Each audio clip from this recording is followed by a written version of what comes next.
Afternoon everyone. ഞാൻ ഇന്നിവിടെ 4 വിഷയത്തെ പറ്റിയാണ് പറയാൻ പോകുന്നത്. Respect, responsibility, positive thinking, self respect. ആദ്യമേ respect. Each of us should respect all human beings. നമ്മൾ ഓരോരുത്തരും എല്ലാ മനുഷ്യരെയും ബഹുമാനിക്കണം. Second, responsibility.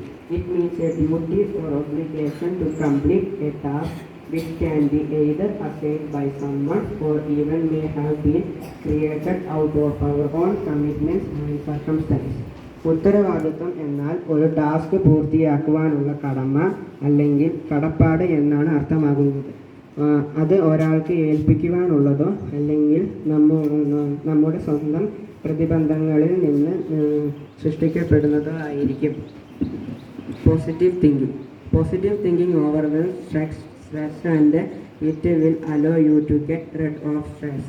പോസിറ്റീവ് ചിന്തകൾ സമ്മർദ്ദത്തെ മറികടക്കുവാനായും സമ്മർദ്ദത്തിൽ നിന്ന് മുക്തി നേടാൻ നിങ്ങളെ അനുവദിക്കുകയും ചെയ്യും. Self respect.